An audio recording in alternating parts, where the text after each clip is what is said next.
Hello, card folk. Welcome to another educational video about indie card game and board game design.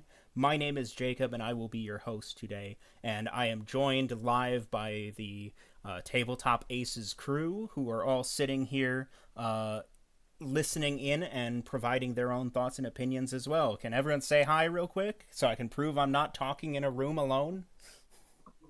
Hello. Hello. Hello. Hi. Yo. All We right. exist. Thank you very much. We are doing live demonstrations and discussions like this all the time, so if you want in on that, please make sure to check out the link to our Discord server in the description below. It's pretty awesome. Definitely do that if you are looking to grow your knowledge and your experience with indie game making and publishing. All right, so today we are having a discussion, our first of what I think will be many, about marketing. So this is marketing resources and how to use them effectively. I will go into why this is so important a little later, but I think a lot of our people here would already be able to tell that marketing is one of the hardest things to do when you are starting out with a project and trying to get it to sell.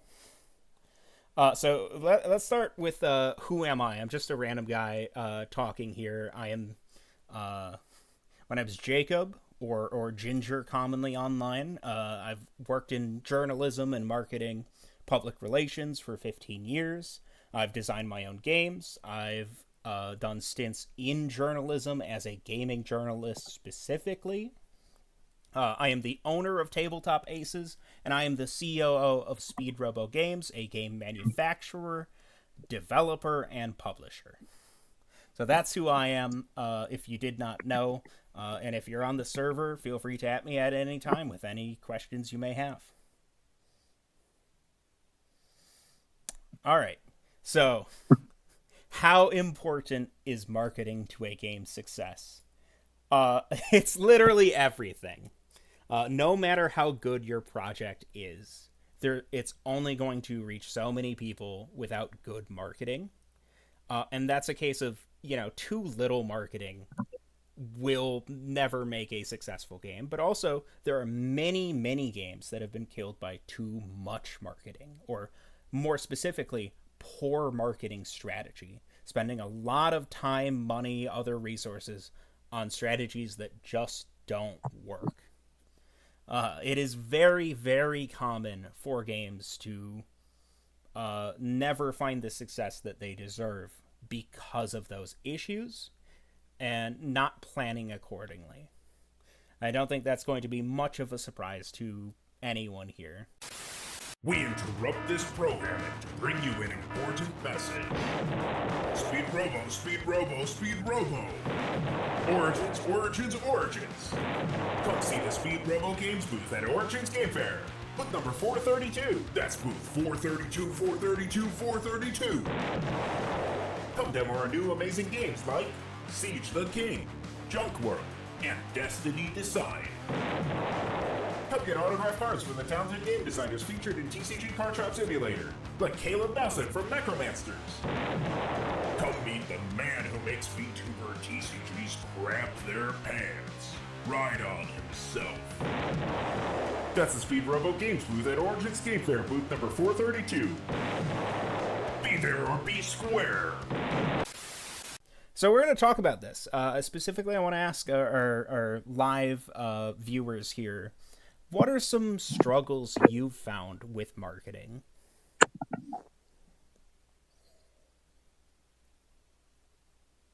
Mine was just speaking to no one as such, like constantly tweeting or promoting and not getting any engagement.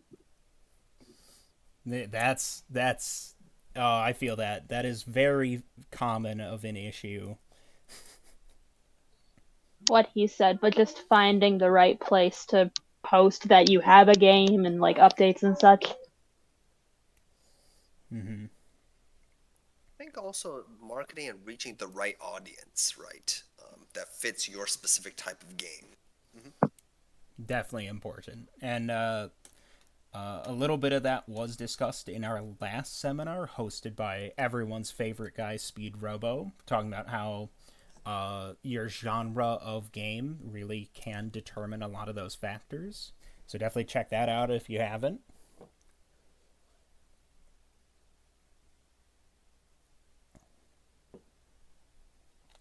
Anyone else want to share, or are we moving on? All right.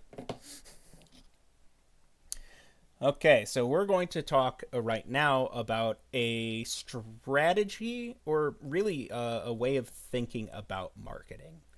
This is just a simple way to plan your marketing and understand what resources you do or don't have for marketing and outreach. And this revolves around the key resources of marketing. There are 3 here. There are others that are, less important, but these are the 3 very broad categories. And we're going to talk about them in detail, each one of them, but we're going to go over the 3 briefly as well. So the 3 are time, money, and relationships. These are the 3 things that will define your marketing, and you as a game maker or publisher have to determine what you can spend and how you can spend each of them. So what we're going to talk about first here is some disclaimers, some nuances. Nothing is black and white. Every game is unique, and I've known some games where there are strategies I've said, don't ever do this, and I will be doing that later on, that have worked for them. These are all my opinions from my own experiences marketing. So don't take what I say as gospel, but generally, if you're going against the grain of the things I'm saying here, they're well thought out opinions, you should probably justify why you're going against them, in your own head. It's a case of do whatever you want, but have a good reason for why you're doing it. And, that is generally my opinion for anything we talk about on Tabletop Aces. Time. I think this one's going to be the one that, although you certainly as a game designer won't feel like you have enough of it ever, this is the easiest one to have. It is the one you can have showing up to this industry with absolutely nothing. It is easy to spend your time on marketing, unless you've got like 5 kids running around. It might be a little hard. You work 3 jobs, right? It comes down to your own personal situation, but time is generally the easiest to come across. So some good uses for your time are social media posts. Another great use is, doing demos and playing your game with people, whether that be in person or online via like Tabletop Simulator. But it is also a case that time, like any resource, can be spent poorly. And that's what we're going to talk about here. Here are the things that will ruin your investment of time into marketing for your game. And, most of this generally goes not just for marketing, but for every part of game development. The 3 things are perfectionism. So this is... I have had conversations with clients of mine where they started a game project in 2016, and because they wanted it to be perfect, and I mean perfect down to the tiniest minute detail, it was clear never coming out, never actually releasing. And that's fine if you're just doing it for hobby, for fun, but if you want to actually do it for a living, that's not going to do for you. Perfectionism is the opposite of making things. It is what absolutely will doom a project. At some point, you have to say, this is good enough. And in the case of marketing, a lot of that comes from putting your time not necessarily into bad projects, but into the wrong tasks. Not that the task you're doing is bad, but the amount of time being allocated to it is bad. I have seen without naming anyone, I would never do that, because what I talk about with my clients is generally confidential. I have seen clients spend hundreds upon hundreds of hours on, oh, we're going to promote our game by writing novels that are never actually going to come out. I've seen people spend hundreds upon hundreds of hours on like high quality trailers, which sounds great, but they didn't do any other work in marketing for their game. It was, well, I put out a trailer that I didn't promote anywhere that got 4 views, but I spent 600 hours on it, so it must have been good. The other thing I have here is cold calling, and we will be hitting this again later, but essentially that is you spending your time reaching out to people who don't care about your game and never will. It is the equivalent of going through a phone book and calling people up and saying, hey, Granny, you want to come and play my cool new game? They don't. Know your audience, and if you're going to promote your game, promote it to people who are going to care. So the next thing we're talking about is money. Money, of these 3 resources we're looking at today, is the most effective.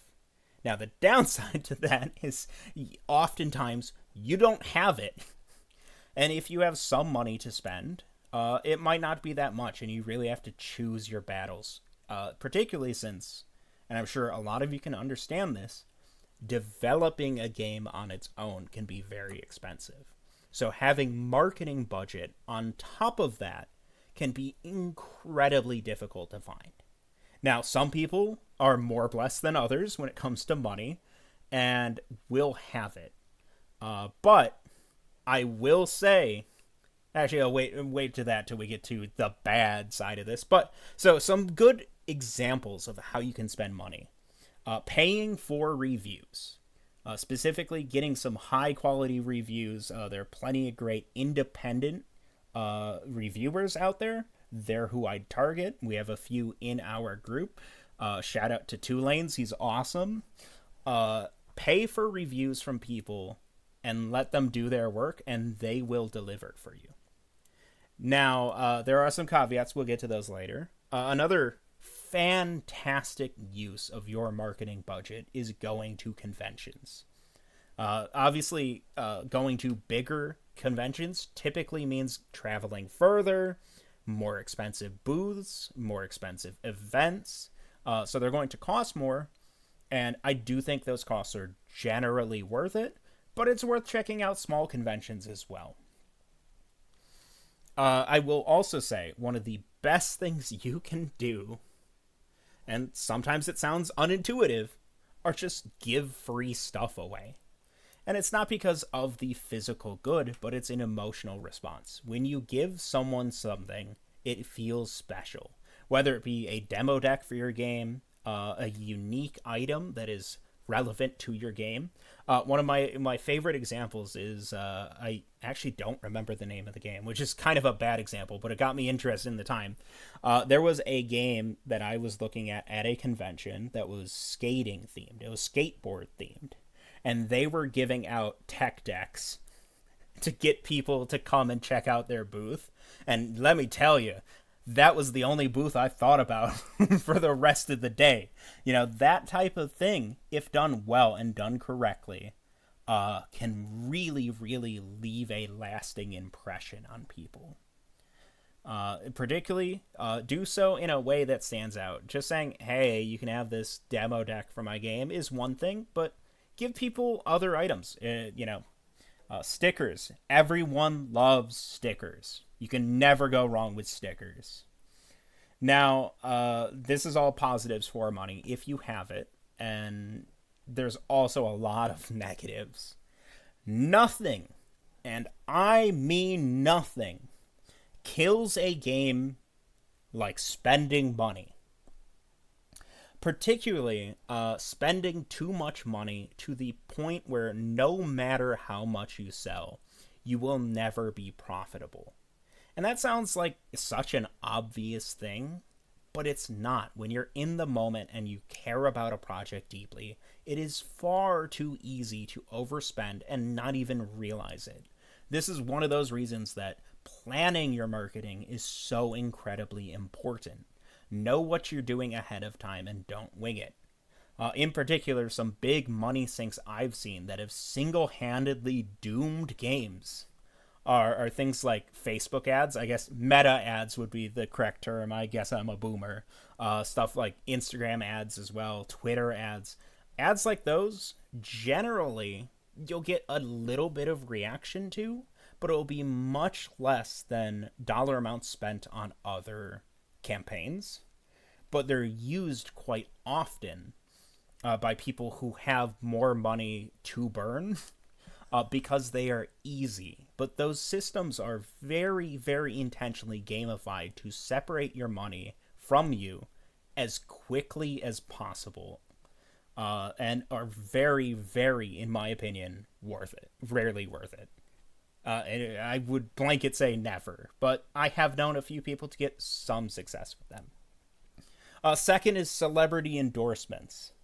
While this is certainly not something that will be applicable for every game out there, I have seen games that have done celebrity endorsements for very large, 5 to 6 figure deals that have gotten absolutely zero engagement.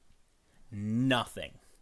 It is the equivalent to, selling part of your company on Shark Tank because you think one of the sharks on Shark Tank is going to get you some extra promotion, and they never do. They don't.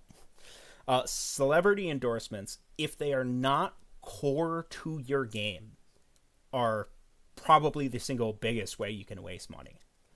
If it's like you are in the game or the game is about someone or an influencer or something like that. Obviously, right now, the talk of the town has been VTuber games have been a big thing over the past year or two. If they're core to the game, sure. But if it's just, hey, I've got a game, I'm going to spend money on it, and I'm going to get Richard Garfield to say that he likes my game. Yeah, that's not going to help you at all.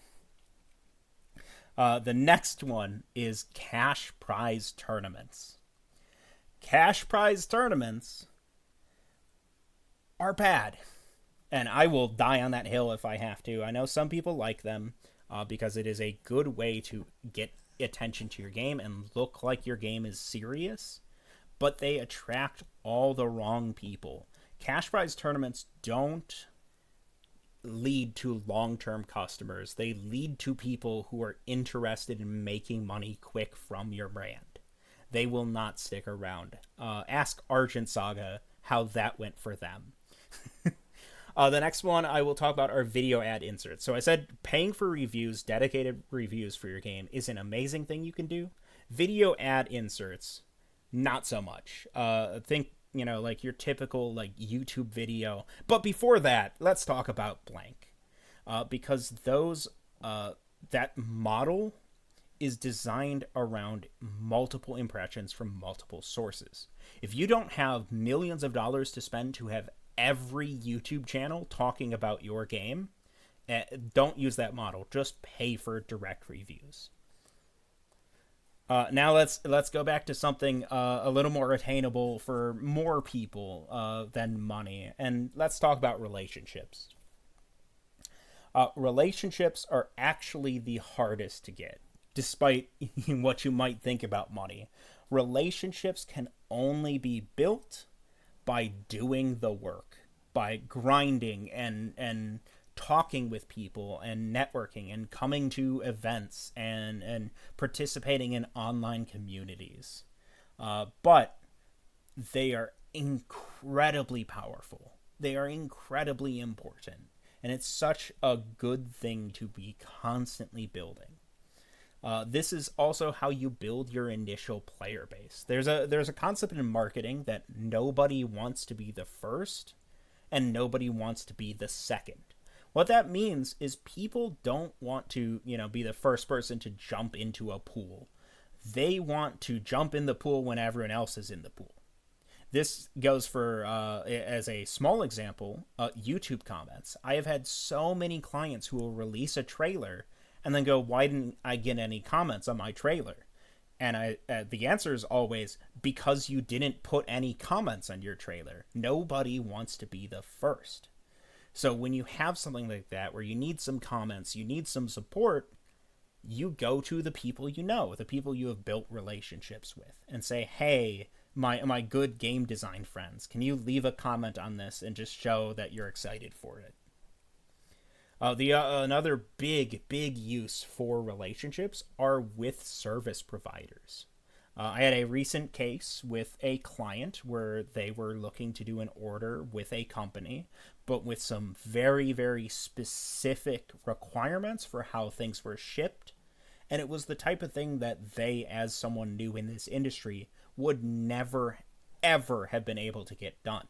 But because we had an existing relationship with the supplier they were looking to talk to, we were able to get their request done for them.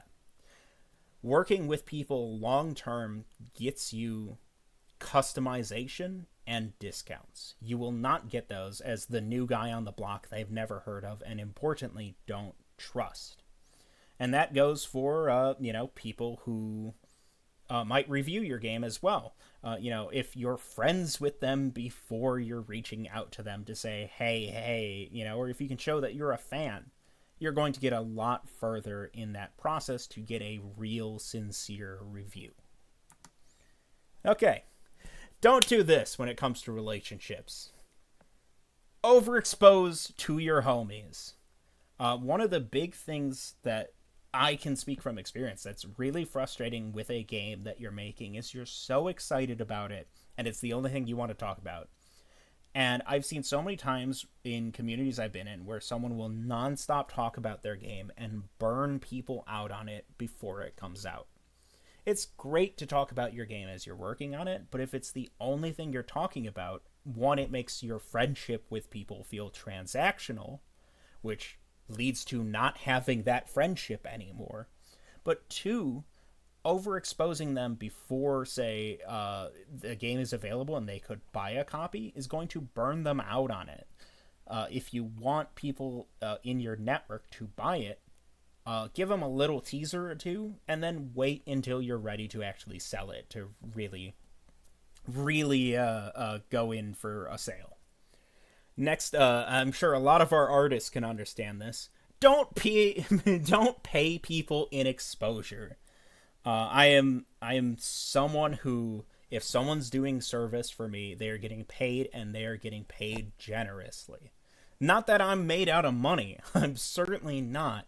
But it is good for the long-term health of your relationships. People will remember that you treated them well and will want to work with you again in the future. Regarding, we've talked a lot about your personal network. It is very easy if you're the person in charge of a game, especially with local people around you or people you've known for a long time, to get swept up in hype. And, you've got this big new game that's releasing, and there are people who want to be a part of it, and they will say yes to everything you're trying to do, and they will, go along with any crazy, stupid idea you have. One of the best things I look for in a friend is someone who will tell me when I'm being a moron, which, in my case happens all the time. And this one's very hard for certainly some people if you're more introverted, but hard for everyone. I get shy about this sometimes, despite being as extroverted as they come. Don't be shy about sharing your work. If you're just talking about someone and something comes up that connects to your work, don't be afraid to go, oh yeah, I'm a game designer and I'm working on something related to that. You don't have to go in for a full sales pitch and pull out a bulletin board and go here, and this is why you need to buy my project.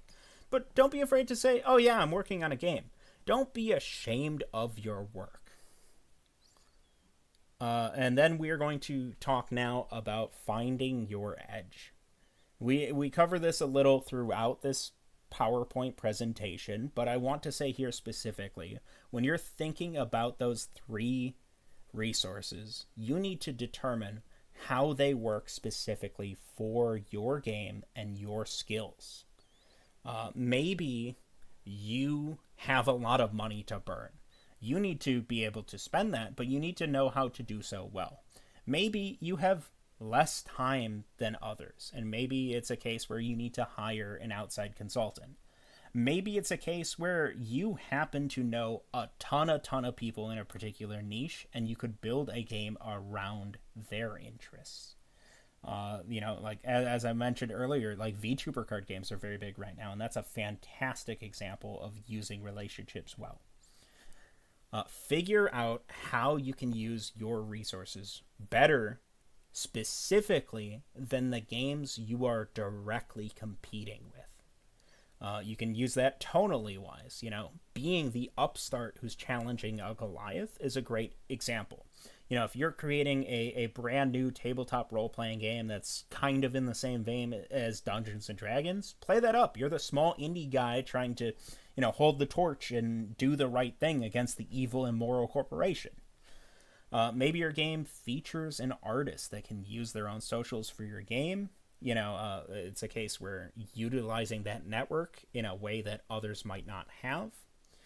Maybe you can print things, specific items, cheaper than anyone else, or as another example, maybe you yourself are an artist, so it's much easier for you to make promotional items like custom stickers. Or I've seen several games do very well by literally making comics about things that are happening in their game's meta.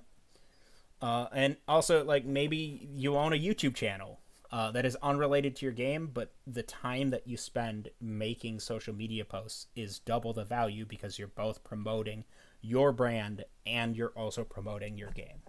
So those are just some very basic examples.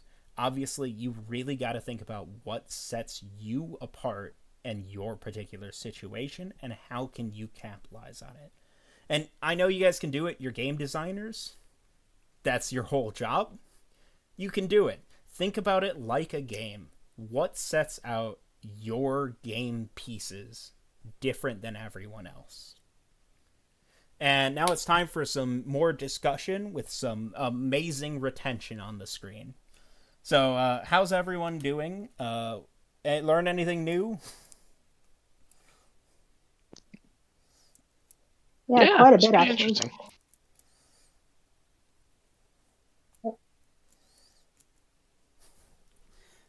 I wanted to add something. Oh, sorry. Go ahead.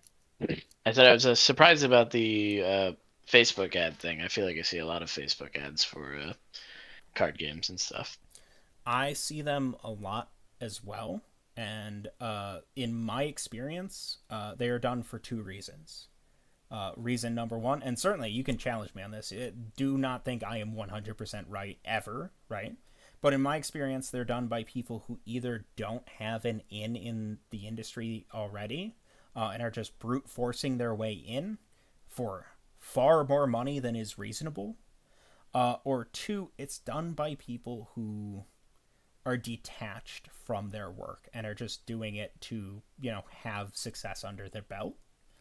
But that's not to say it's not a good strategy if done well. My point is, it is as good of a strategy for game promotion as sports gambling is for paying off your student loans. It's risky, is my point. With it, for the Facebook ads, is it just specifically Facebook that you are against, or is it just ads in general on social media websites? I'm generally like Instagram or that's a great question, and I will say certainly Facebook I pointed to as the worst example, and it's an example I personally know well because back over a decade now, I ran several successful podcasts and looked very heavily into doing Facebook promotion, paid promotion, and literally did the mathematical calculations to prove it was a scam. And Facebook has used that very same system to much more extreme degrees in modern times, where they directly fake competition between their ad-supported users and fake engagement. Another great example is Reddit does that. Reddit does it a lot, where they will count anyone scrolling through their feed as a view for your advertisement. And this is an industry-wide thing. If you want some good examples of better advertisement promotion, if that's the route you're going down, I've seen a lot of clients have great success with doing banner ads on like Board Game Geek. Maybe that's something a little more specific you can look into, rather than relying on the companies that specifically build algorithms to suck as much money from your pocket as possible.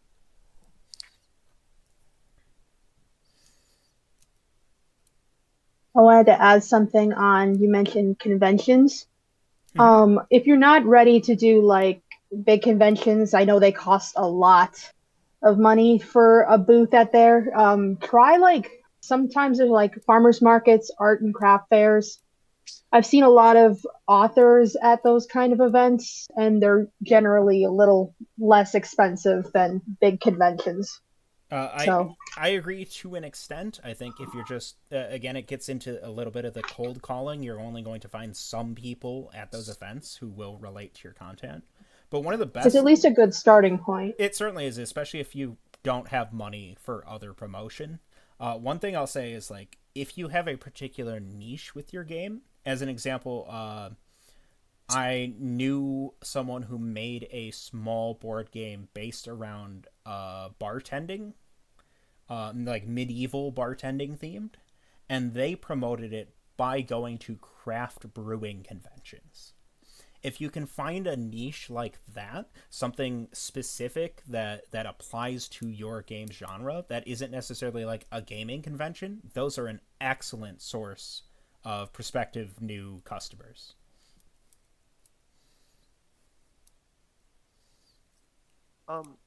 Quick thing. So you mentioned about Facebook's paid ads, banner ads don't really work.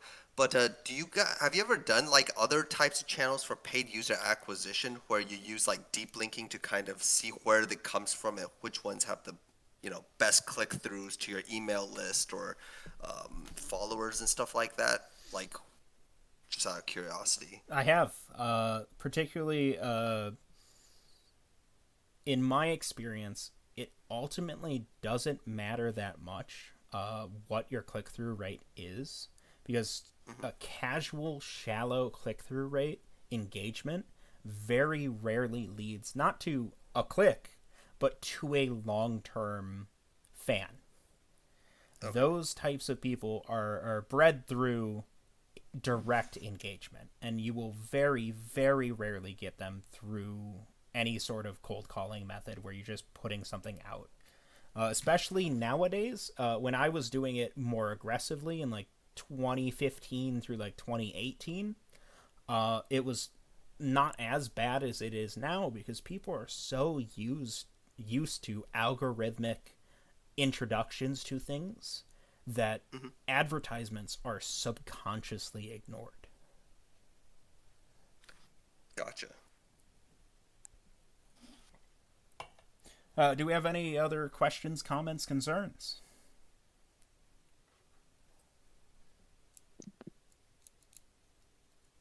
We're good? I don't think so. All right. Well, to our live audience here, thank you so much for joining and participating and sharing your thoughts. And to everyone watching the video version of this, thank you so much as well for watching. I hope you gained some useful information from this discussion. And feel free to share your comments either on the comments of the YouTube video or in the Tabletop Aces server. All of the people here and all of our many, many other users are kind, welcoming people, and I'm glad that we have them. So please be sure to check that out, especially if you need help with your game.